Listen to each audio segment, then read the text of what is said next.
Hello and welcome to my review of Beauty and the Beast, but before I get into it I have to say a spoiler alert, so consider yourselves warned on all things spoilers. Second, don't be afraid to hit that subscribe button if you enjoy this review. I want to see more like it in the future. With that being said, let's get into it. So Beauty and the Beast, the remake of the 1992, I believe? Yeah. The 1992 one. This one is directed by Bill Condon, and it's not quite a shot-for-shot remake, which it's good, but I still there's one shot that I know from the first movie that is not in this one, and that's the shot where you have the chandelier and then it like pans, it lowers down and then you zoom in onto them dancing. That shot was not in this. I would have liked to, but you know, whatever. I don't it doesn't make it any worse to me. I'm one of the few that haven't seen the original, just because all throughout my childhood and growing up, it's like, dude, it's a Beauty and the Beast. It's a princess movie. Like, why I'm a dude. Why am I gonna watch that? So I don't have nostalgia glasses for this, but I enjoyed this movie. Very cool. And all this garbage about Emma Watson not being able to sing, just stop it. Just stop it. That's like it's Michael Jordan couldn't play baseball. It doesn't take any credit away from him from being an amazing basketball player that he was. Emma Watson can act and she can sing. She can sing. So what, she's not, perfect. So what, she's not is pitch perfect, the same voice as the original Belle. So what? She still did pretty good. Let's talk about Belle.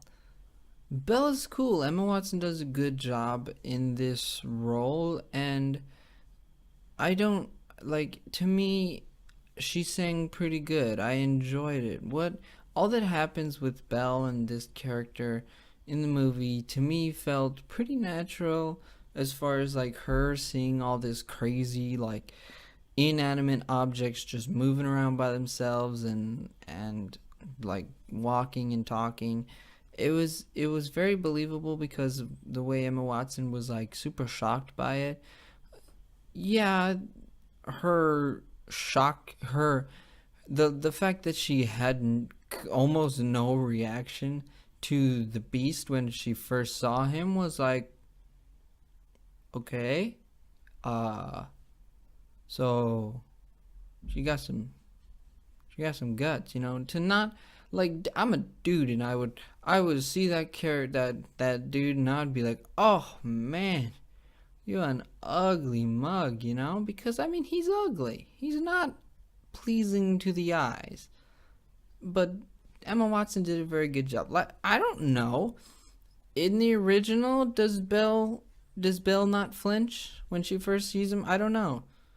But I do think that Emma Watson did a very good job in this role. I do think that she sang very well. I liked her dynamics with Luke Evans as Gaston. I thought that they were pretty cool together.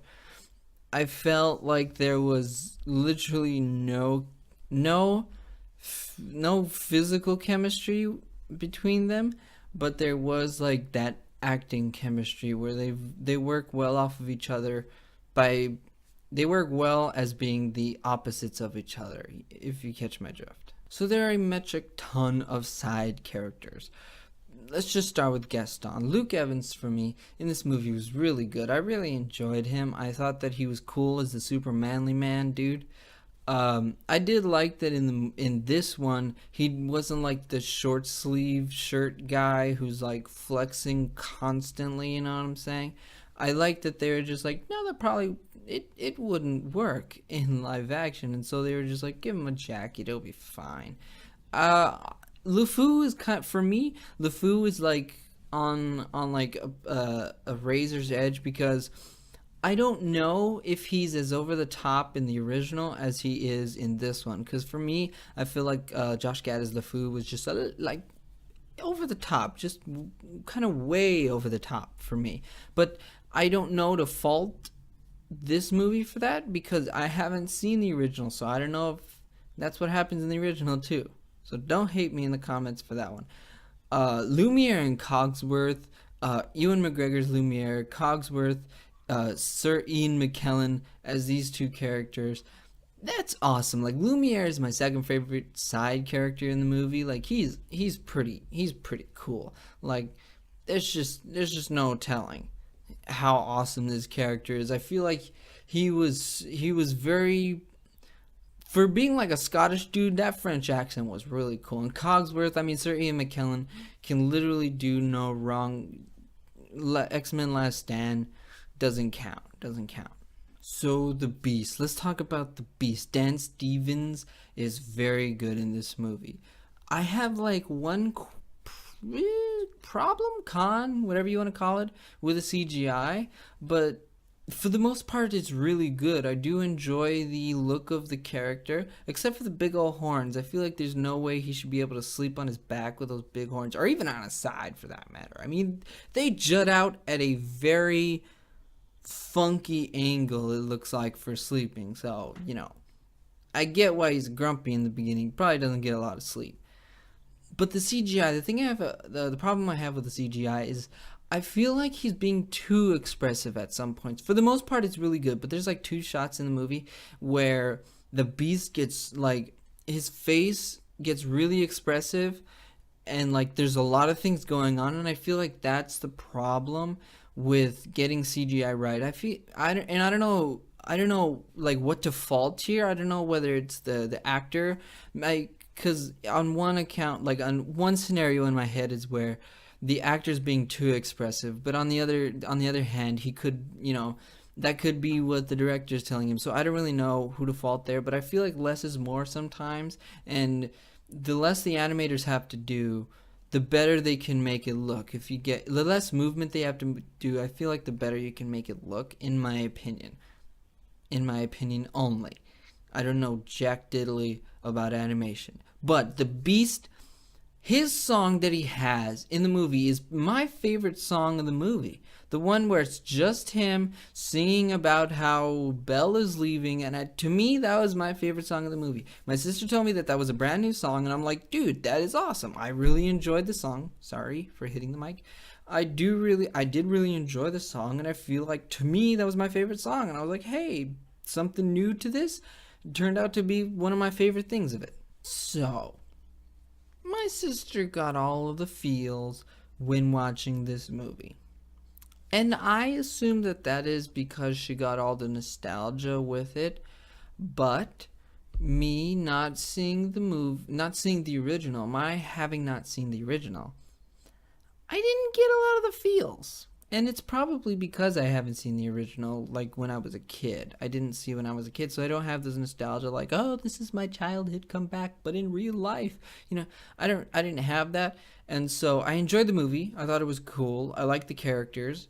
But I didn't super love it, if that makes any sense to you. So that's why my verdict, to me, is a good watch. I like this movie. I watched it, and I enjoyed watching it, and I wouldn't mind seeing it again.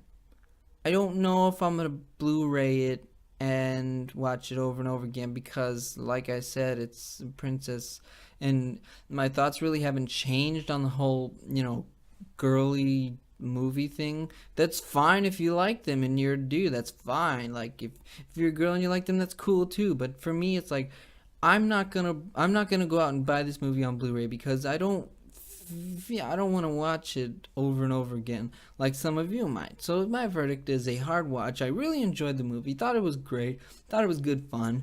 Not gonna watch it a lot. Well, there you go. That's my review of Beauty and the Beast. But I want to know what you think about this movie.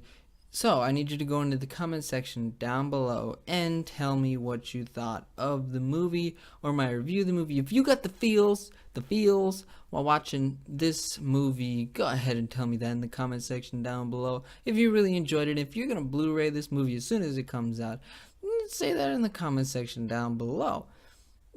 Tell me why I should want to Blu-ray this movie. If you want. If you feel like that's something that you can tell me, Tell me that in the comment section down below. Give me a good reason. I need a good reason because I'm a dude and these kind of stories aren't my thing, so I need a good reason to want to Blu-ray this movie. So tell me that in the comment section down below. And subscribe if you want to see more reviews like this one of current movies, classic movie reviews. Who knows if you guys enjoy this, and if somebody tells me in the comment section down below that they want to see a classic movie review of the 1992 Belle, Beauty and the Beast, not Belle. What am I saying? If you want to see me do that, say that in the comment section down below, and maybe I'll get that on my classic reviews that come out every Tuesday. Who knows? But subscribe if you want to see more videos like this one, like I had, and talking Star Wars and trailer reactions and really whatever. Really, whatever. Whatever you want me to talk about, whatever I want to talk about, let's just talk about it, okay? Subscribe if you want to get notified every time I put up a new review, and thank you for watching this video.